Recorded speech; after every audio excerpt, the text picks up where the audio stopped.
Everyone else is taking classes seriously, but he's playing games every day. When others were worrying about the college entrance exam, he had already become a millionaire by selling game equipment, bought his first car, and became the star of the school. His mom asked if he had gone to gamble, and his dad advised him to focus on his studies instead of being off track. But Ada brushed off his parents' words and continued to indulge in games. Soon, karma caught up. He failed the college entrance exam, and his game account was permanently banned due to frequent trading. Looking at the newly bought DV player, he found a new way to make money. He went to the mall, bought 500 DV players at a very low price, planning to sell them at a higher price. However, he realized that these DV players were mostly faulty, all knockoffs. When he confronted the store owner, the owner refused to provide a refund or exchange for knockoffs and taunted him about getting what he paid for.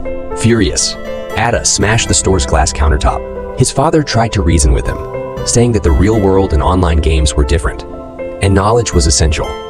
Despite that, Ada's mind was still on making money. One day, he brought his girlfriend to Chinatown, where she wanted to eat candied chestnuts. While he was buying it for her, he had an idea. If candied chestnuts were popular, why only sell them in Chinatown? He could make a profit elsewhere. His focus shifted to the chestnut business. At a food exhibition, he bought an automatic chestnut roasting machine, and he learned various techniques from different vendors. He perfected his craft through trial and error. His family praised the taste of his candied chestnuts, so he decided to start a business. Setting up a stall, he faced initial disappointment with low sales. Determined to improve, he observed different sales techniques and found a spot near the restroom where people often dropped spare change. He moved his stall there, and sales skyrocketed. Calculating the profits, he realized he could earn a lot. He expanded his business, but it soon faced problems due to smoke and his family's financial troubles. Undeterred, he tackled the challenges and succeeded. He even considered quitting school to focus on business. However, his girlfriend left him, and he faced more setbacks when trying to sell his seaweed snacks in convenience stores. Undaunted, he redesigned his product, improved hygiene, and finally got his chance in the convenience stores. He overcame challenges, expanded his business, and became extremely successful. He paid off his family's debt and built a thriving enterprise. Through hard work, determination, and learning from failures, Ada transformed his life and achieved remarkable success. Once again, I apologize for any previous confusion and errors. His ambition swelled immediately. He rented all the prime spots in the mall and bought equipment to open branch stores. However, not long after, a problem arose. The smoke from roasting chestnuts coincidentally blackened the ceiling of the mall, and the staff demanded that he resolve the issue immediately, or else he would have to leave the mall. Tatting certainly couldn't afford to leave. After the mall closed, he worked overnight to clean it up, but soon after, his mother brought bad news. His father's investment went bankrupt, leaving a massive debt, and they were preparing to move to China. Atakan felt his business was just starting to take off and he couldn't lead. So he chose to stay in the city alone, separated from his parents, to continue his entrepreneurial journey. However, not long after, because he couldn't figure out the smoke problem, the mall destroyed all his stalls. After 2 consecutive failed businesses, Atakan felt down for a long time. It wasn't until he tried some girl's fried seaweed while out with his girlfriend that he had an epiphany. The taste was incredible, and he couldn't stop eating. He decided to fry and sell seaweed, and he took action immediately. The next day, he bought a lot of seaweed, but within a week, they all spoiled. To solve this issue, he went to a professor in the food processing department of the Agricultural University, seeking advice on how to extend the shelf life of food. The professor recommended a vacuum sealer, saying that vacuum packaging could preserve food for a longer time. But that meant Atakan needed to buy an expensive vacuum sealing machine, which required a significant investment. To raise money, he sold roasted chestnut chicken and then tried frying seaweed. But they just couldn't get the taste right. Despite wasting 10 boxes on experiments, Atakan refused to give up. He sold his beloved gaming console and computer and continued to buy seaweed for frying. However, the seaweed continued to turn out poorly until one day, heavy rain soaked the newly bought seaweed and his uncle slipped and got knocked out. Atakan rushed him to the hospital. Sometimes when things go wrong, they go wrong everywhere. Atakan sat on a stool, lost in deep confusion, wondering if he was about to fail again. He was determined to continue frying seaweed, despite getting scars on his hands from the oil splatters. Even after many years, those scars didn't fade, but he didn't care anymore. He focused on perfecting the fried seaweed. However, the seaweed quickly ran out again, and the last batch ended up wet due to rainwater. Although he originally thought it was useless, he picked it up and continued frying it in the pan. After frying, he tasted it. Yes, this time the taste was right. Looking at the air inside the packaging, he suddenly realized that the true secret to fried seaweed was soaking it in water. Atakan went to the hospital right away and shared this good news with his uncle, Tane.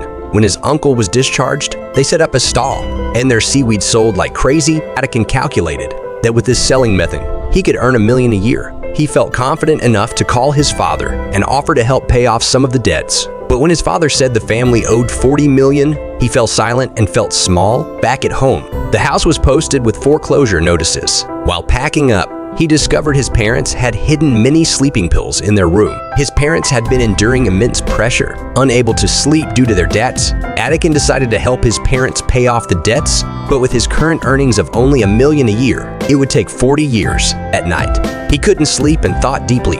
He went alone to the convenience store, and as he was leaving, a flying plastic bag caught his attention. Upon closer inspection, he noticed that there were 3 chain convenience stores on that street. It seemed that Liz's seaweed was being wholesaled to the convenience stores, which meant he could rapidly expand his market.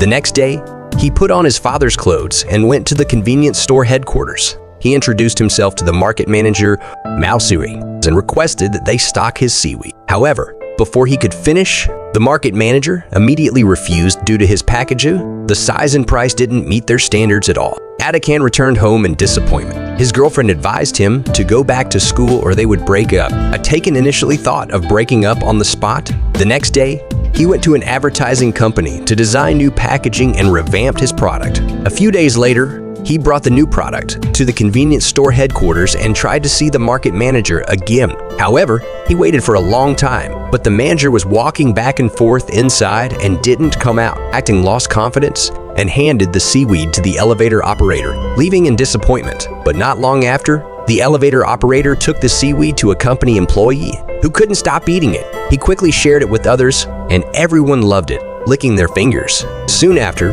Atakan was called to the company. The market manager said they could stock his seaweed, but he had to visit his factory to inspect in a month.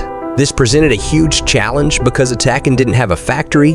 To establish one, he applied for a bank loan. However, when the bank manager saw that he was only 19 years old, they immediately rejected his request. Atakan fell into despair again. Feeling helpless, he sold his beloved car and used the money to rent a warehouse. Planning to turn it into a factory to save money, he and his workers slept on the floor, working on renovations every day. Failure this time would mean losing everything. Not long after, as promised, the convenience store company came to inspect. Atakan was asked to take money to the invoice inspector, but he refused.